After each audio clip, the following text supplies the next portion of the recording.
Welcome to Sabor Astrology, a podcast for the soul. Today we'll be talking about the current cosmic energies. And without further ado, I'd love to pass the taza to T for the transits of the week. Welcome, T. Thanks, Shayla, and welcome everybody to our podcast. So we're going to go right into planet ingresses, that Mercury entering Capricorn and Venus entering Scorpio, and that means for us. And then there's not lots happening in the sky this week, although I guess that's depending on how you look at it, right? And where your positioning is, where your chart positions are. So the first thing that we're going to talk about is Mercury enters Capricorn. That's on the 1st. It's Friday. And that to me is like Mercury's communication becomes planned, it's organized, and it builds. There's no wasting of words. Here you have the planet of ideas, of concepts, of mercurial change, all happening with a goal in mind. This cardinal earth sign has a negative polarity, which is not a bad polarity, but it's more of a yin polarity. That's how I like to phrase it. It takes its time, which is different for Mercury. Mercury is like quick, agile, and Capricorn is like, slow and steady wins the race, and certainly does win the race. And they're willing to, Capricornians are willing to go without in order to accomplish the goal that they eventually have in mind. I think it's a great transit. Kudos to Mercury and Capricorn. You can get a lot done. So things that you have been planning to do, now's a good time to bring them out into the air, into the universe. I love that. With Mercury, it's always fun to see a shift because it just wants to go. Like you could just feel the energy of it wanting to move. And with Mercury shifting from the charismatic mind of the Sagittarius to the more critical thinker in Capricorn, it brings a flavor. And the flavor it brings is one of like almost like hardened sugar a little bit. It's a little bit hard brown sugar. We have to just break it apart a little bit. And these could be symbolic of our thoughts, breaking apart those thoughts in a very pragmatic way, very structured way. The mind focuses on what wants to build when Mercury is in Capricorn. What is a bigger picture? How am I building now for later on? What are the next steps in my life right now? So we start to question these things as we're getting into this, again, darker winter phase. With this ingress, we can make very important decisions that will help us to stay grounded and to make things more concrete as the new year comes in.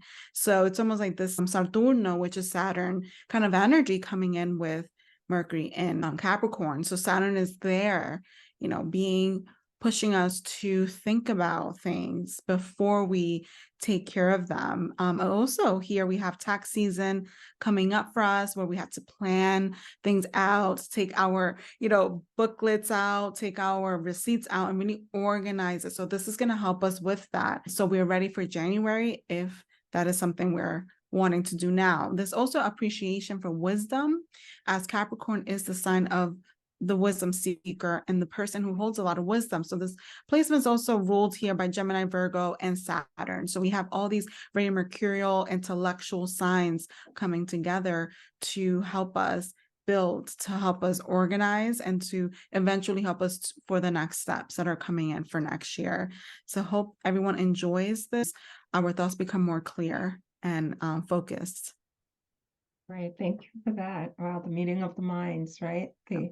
The intellectuals, the intelligentsia. The next ingress, which is Venus enters Scorpio, and that's on the 4th. That's Monday. Venus in Scorpio, she's intense.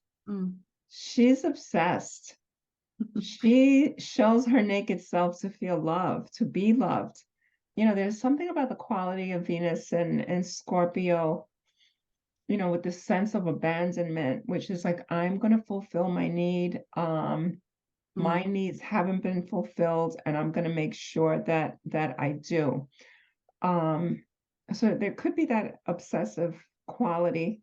Mm, And my thinking with this as I was, as writing it through, thinking it through, was that, in order not to feel abandoned, she can, I say she, but it's all of us. It's all of us mm, who can look at the mirror in the mirror, look at the splendor of who you are and turn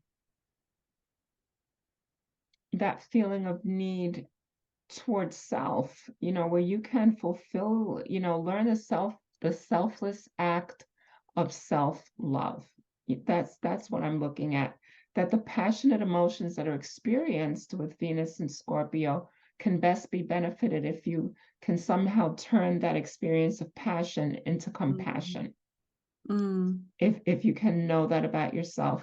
What I like to do Peloton, right? So there's one particular instructor on Peloton. She's a yoga instructor, Kristen McGee, and she always says, at the end, it's like, take your hands and, hold them against you and know that everything that you need is inside, mm, so that you can turn that towards you and say, okay, this is what I need, instead of going, outside and just like searching and looking and waiting for someone to fulfill your needs.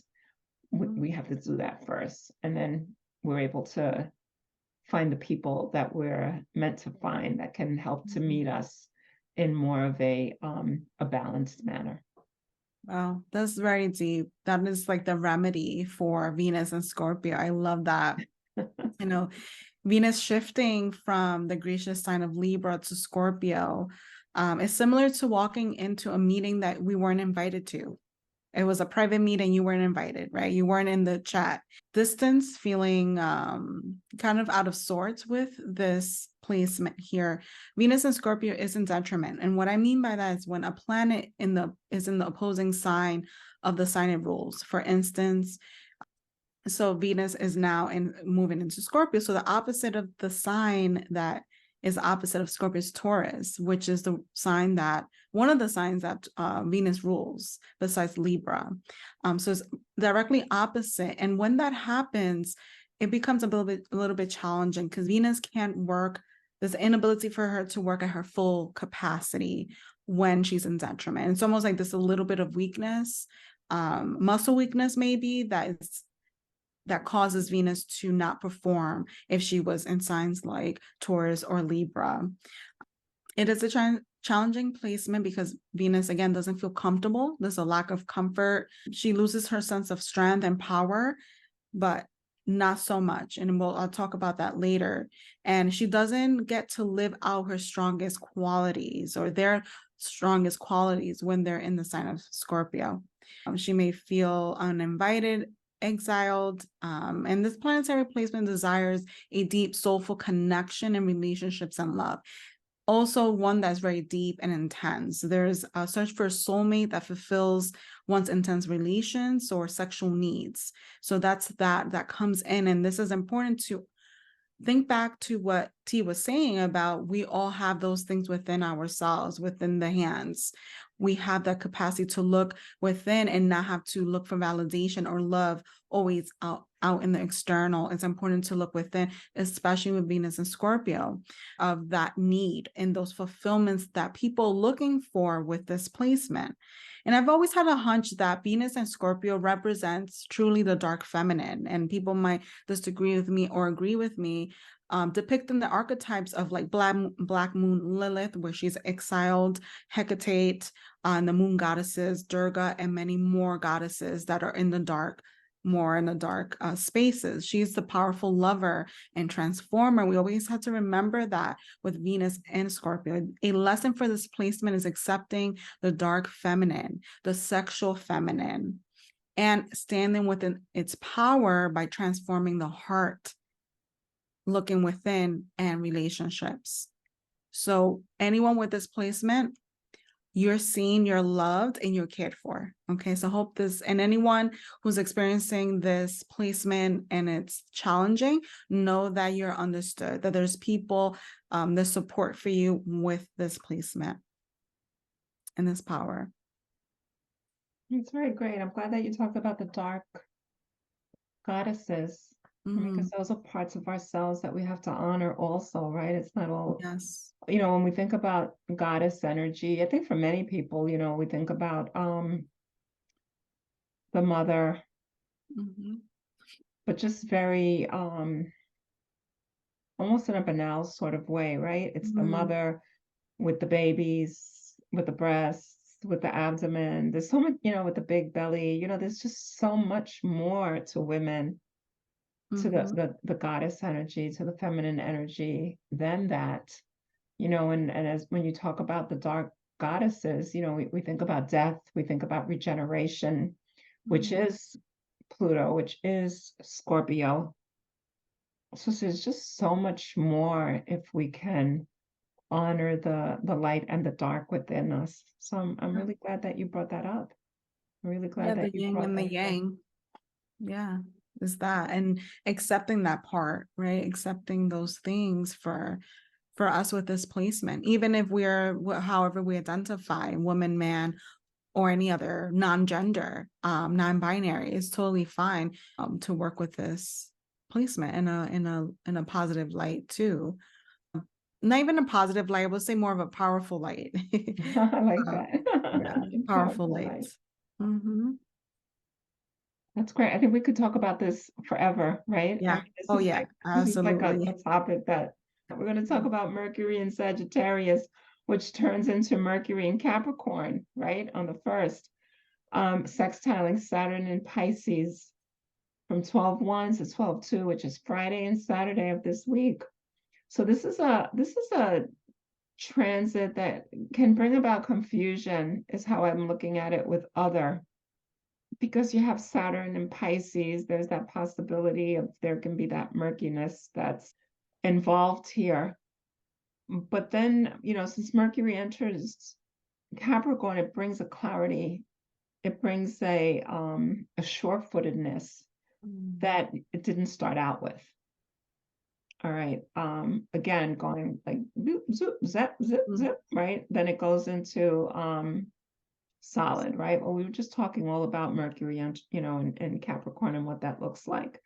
So it's a 2-day transit. And when I say that, I don't mean to discount it, Mm. but you can take a step back. Like, you don't have to enter like a really sharp competitive game, with anyone, Mm. whether it's at work, with your coworker, with your boss. I'm seeing that. What is this? This is Friday to Saturday. Although I am seeing something regarding work, there may be some kind of like a leftover feeling that Mm. you may find yourself experiencing on the Saturday. It's not quite a hangover, but it could become like a emotional hangover if you allow it to be. Um, However, it could be quite nice because it's a sextile. It's how you're experiencing it, how you're viewing it. It can be something that can be fun if you're both on the same side and you're not trying to play a mental game with anyone, which, I mean, what I'm seeing and what I'm feeling here is just to suggest to back away if you find yourself in that predicament where you're going to try to one up someone. This isn't the time to do that. Just like, be in what it is. Be in your thoughts, be in your reverie, um, allow yourself to be you, and it's not a competition. I don't know why that's coming to me, but that's what's coming to me. All right, Shayla. No, I love that. It's Mercury. It wants to compete, especially when it's shifting out of Sagittarius. The flavor of this transit, it's helpful. It's a day that we can pretty much make important decisions. We can use that day to really kind of make things more concrete and more clear. There's mental strength, critical thinking that helps us. And I got, if you're needing to run some errands at home or complete task at work, you will do great. But again, I want to include the part where T mentions not needing to compete, not needing to prove a point. Is just kind of keeping it nice and grounded, keeping it nice and leveled, So then you can enjoy your weekend, right? Because this is going into the weekend, and being able to do what you have to do, because this is about doing rather than acting so much. I think it's something, or anger, emotional. It is definitely more about doing than emotions here. So and I have here there's going to be success in whatever we're doing that day, because we have Saturn, Pisces, and Mercury in Capricorn. But the other thought, that we're in early December here, right? We're in that time of the season, right? Where there's shopping, there's ability to go over the deep end, right? Are we good enough? Are we not good enough? Are we doing good enough? You're good enough. I'm good enough. We're all good enough, and it doesn't come forward in gifts. It doesn't come forward in something that I give you. If I give you something, I'm giving it to you because I want to, and because it's for love, not for you to love me, not for you to, it's not a transaction per se where you give to get. And that's the thought that's coming to me, from Thanksgiving to to New Year's. It can be strife. It can be a pretty difficult time for people. So, in any situation that you can, kind of chill. Kind of chill if you can do that, and not take it to that, again, we're going back to the intensity of Venus and Scorpio. We don't need to have this transactional want, give, I'm good enough. You're like, it's okay. It's okay to put that aside.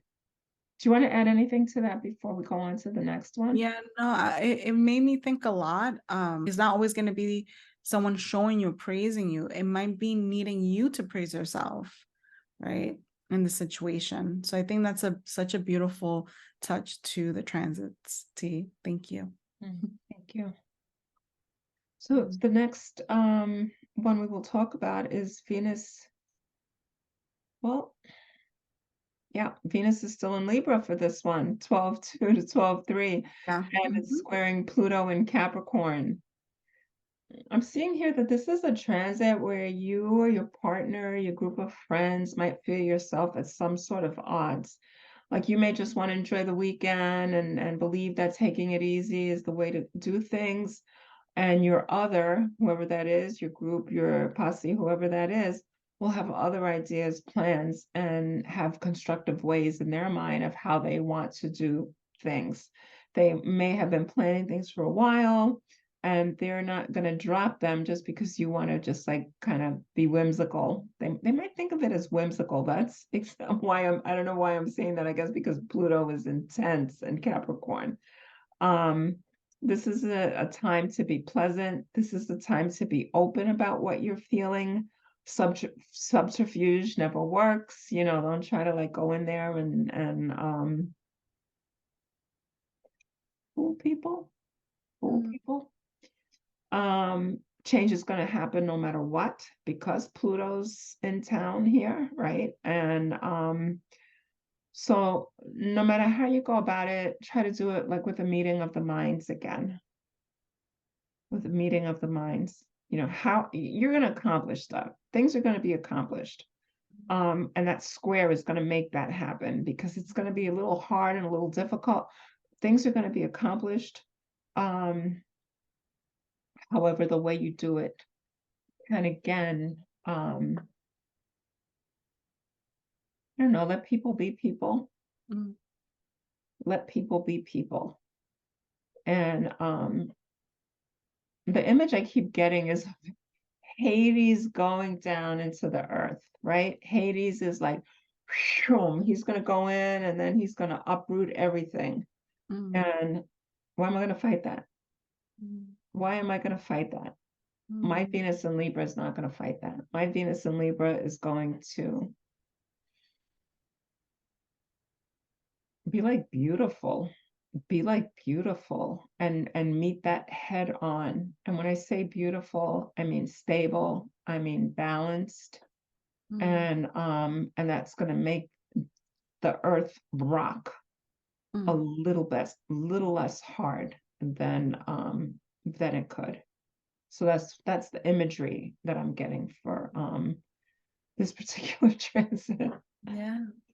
No, that's great to put it into that context, because I mean, Venus, anytime it squares Pluto in any sign, it's such a frustrating, intense interaction.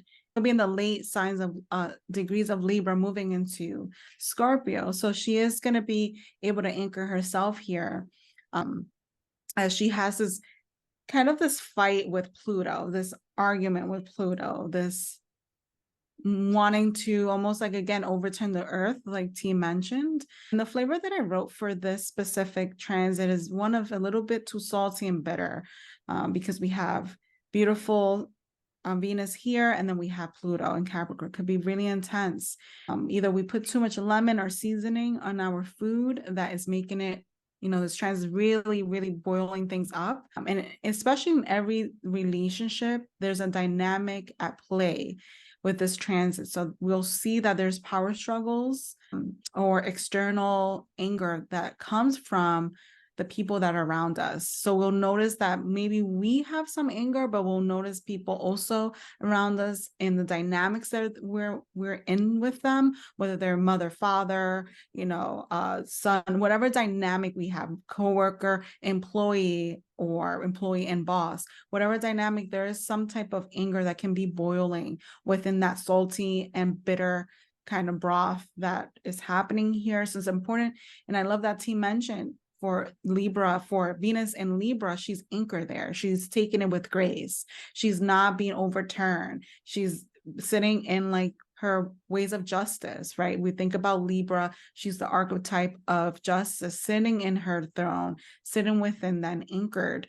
I have here, it's best we not play along with this power struggle, with this fighting, and take a step back, speak your truth as best as you can, and then wait. There's a waiting game here, because we have, Venus and Libra is not, they're not going to take a hit at Pluto, at this point, right? So it's going to be a lot of speaking your truth, still being strong within yourself, and then wait, not needing to interplay into the dynamics of anger, or being pessimistic, or just overall negative.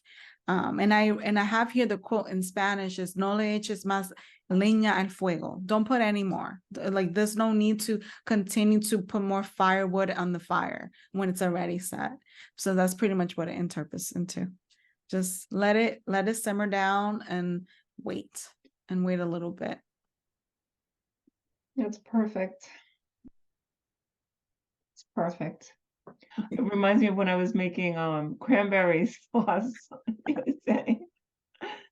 And the fire was too high. The fire was too high. And then it's like everything started to come out onto the stove. And so then I put the cap on, the top of the pot on, like so that the air could still come in, like kind of like tilted it on there. And it worked for a minute until until it fell over again. And then again, it was like erupting. So it's like, just kind of like lower the flame down here. Mm-hmm. Lower the flame, Exactly. stir it a little bit, do what you need to with the top of the pot, because that can get very hot. That can get very hot. So yeah. All right. Next one, Venus in Libra, which is turning to Venus in Scorpio during this transit, trine Saturn in Pisces from Monday to Wednesday, the 4th to the 6th. And how I see this is that it can be, it's a trine, right? So it can be a pleasant time.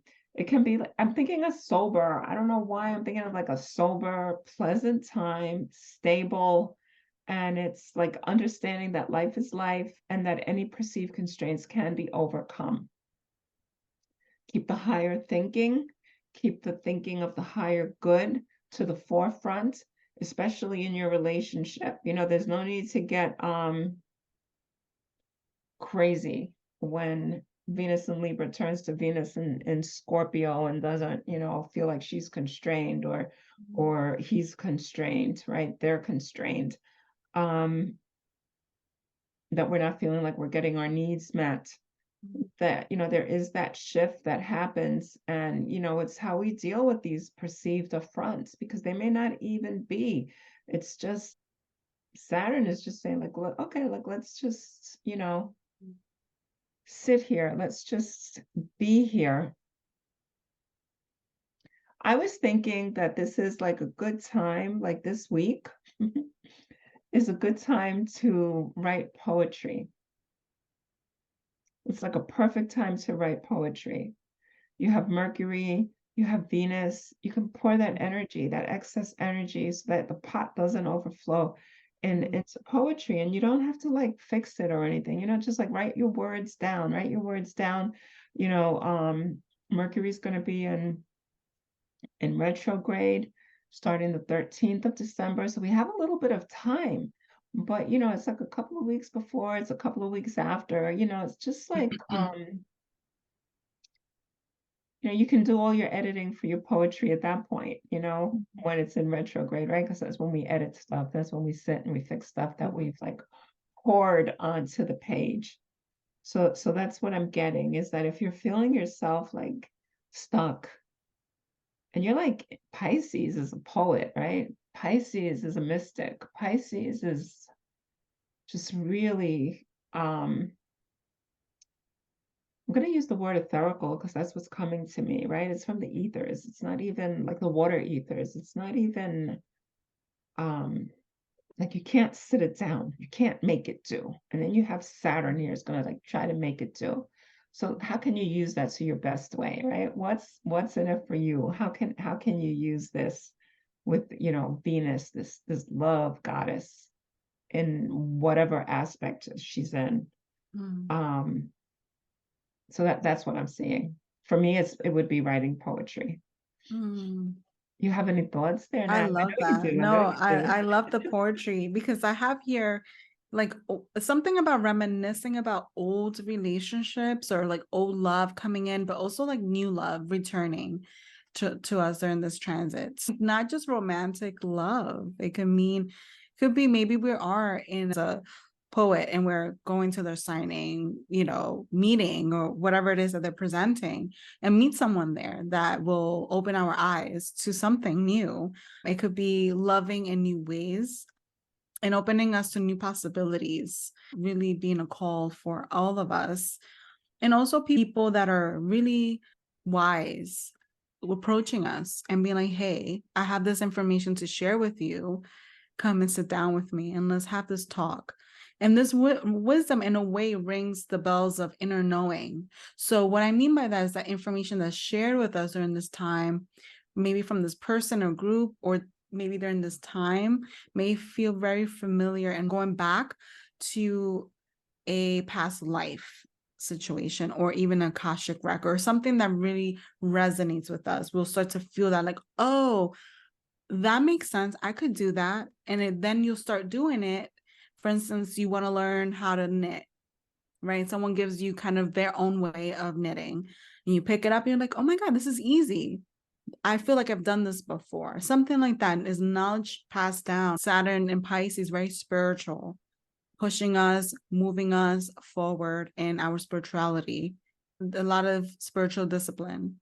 So I feel like that's very beautiful for us. And then Venus still being in Libra here, moving into Scorpio. Let's go. Let's do it. Let's swim. And let's figure out the spiritual depthness within me. I think that's going to be great for all of us. And healing to some extent. Yeah. Great. Yeah. That's great. I mean, this is it. These are our transits. These are the transits that we're gonna talk about. That's it. We're done with that. What I'm thinking right now is, I meet a lot of people who want to know how to do this. And I don't mean astrology. I mean how to open one's mind, how to like, what are the basics, right? For if you want to start changing your life, start transforming, having more of a spiritual awareness, but, having more of a connection with your own intuitive side, and my suggestion is meditation. Even if you start for 2 minutes, each morning or each evening, whatever it is, start. I mean, because this is where it is, because unless you can like sit with yourself, I mean, this is a big part of you know, accepting our intuition, understanding our intuition. How is it that, how is it that I see when I see something, how do I know that it's me, not me, and that it's it's intuitive and I'm not just making it up. This is like a practice. This is a practice. And and I've met people, recently who have asked me to work with them, or how are you doing this? And this is my message for today. Take some time out to meditate. I think for all of us, we need that, just like we rest our bodies, just like uh, read nice books, whatever it is, how we work with all these different parts of ourselves. Meditation is so important for our minds, for inner balance, for stability, for knowing where you start and stop and where someone else starts and stops. It's about creating boundaries also. There's just so many wonderful things about meditation. So I just wanted to add that in now, like sneak it into the end of our podcast today. How Yeah. about you, Shayla? What do you think about that? I love that. Meditation is definitely really important. And meditation can look different for everyone. So dancing can be a form of meditation. Sitting on a chair could be a form of meditation. Singing can be a form of meditation, because literally intuition is the art that lives within us, and we just have to trust it. Art is not science. Intuition is art, where we can make something out of it, and we have to trust the self in that. It's like we're taking a canvas, clear canvas, and we're painting whatever comes in, and that is spirituality, and spirituality really lives within us, and it's different for all of us. And I always remind people, when again they do ask these questions, that it's all about you trusting yourself and getting to know yourself better, getting to know who you are. And that is part of getting to know your intuition. And intuition is also emotions, so understanding your emotional patterns will help you. Yeah.